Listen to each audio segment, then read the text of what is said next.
మర్చిపోయిన విషయం. ఈ ఐక్యత ఉంటే మనం ఏమైనా చేయగలము. ఈ ఐక్యత ఎప్పుడు ఉండాలనేది కోరుకుంటున్నాను.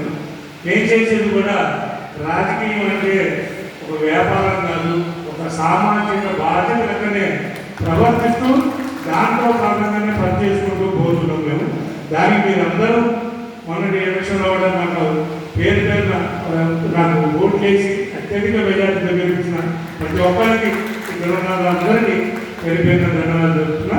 సరే, సిపిఎస్ విధానం వరంగల్ మేనిఫెస్టోలో ప్రకటించిన విధంగా రేవంత్ రెడ్డి గారు ఎట్టి పరిస్థితులలో అక్కడ డిక్లరేషన్ని ఒకటి చూసుకుంటూ రైతుల విషయంలో అయిపోయింది, రుణమాఫీ విషయంలో అయిపోయింది, ప్రభుత్వ ప్రమోషన్లు అయిపోయింది, వాటినన్నింటినీ నిదానంగా చేసుకుంటూ ఎట్టి పరిస్థితులలో కూడా ఈ సిపిఎస్ రద్దు విషయాన్ని కూడా ఎట్టి పరిస్థితుల్లో ఆయన ఆలోచిస్తాడు. ఎట్టి పరిస్థితులలో ఆయనకి కృతజ్ఞతలు తెలిపే రోజు దగ్గరలోనే ఉందని కూడా మనస్ఫూర్తిగా చెప్తున్నా. ప్రభుత్వం వచ్చిన తర్వాత కొన్ని లోటుపాట్లు, బడ్జెట్ లోటుపాట్లు అయితే మిగతా వాళ్ళు అయితే చూసుకుంటూ తర్వాత చిన్నగా కార్యక్రమాలు చేసుకుంటూ వేరే అక్కడ ఉన్న పరిస్థితులకు అనుగుణంగా చేసుకుంటూ అలాగే తర్వాత ఎలక్షన్ రావడం వీటన్నిటి వల్ల కొద్దిగా ప్రభుత్వానికి ఇబ్బందులు కానీ ఇప్పుడు అందరూ ఫ్రీగా ఉన్నారు.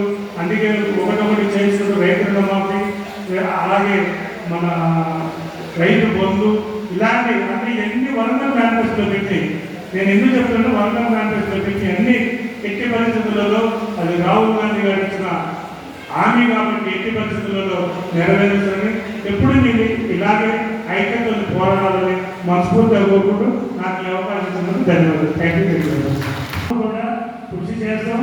మా విధానాన్ని, మీ విధానాన్ని మా ద్వారా మా సీఎం గారికి తెలియపరచాలని మాకు చెప్తున్నాం. Thank you.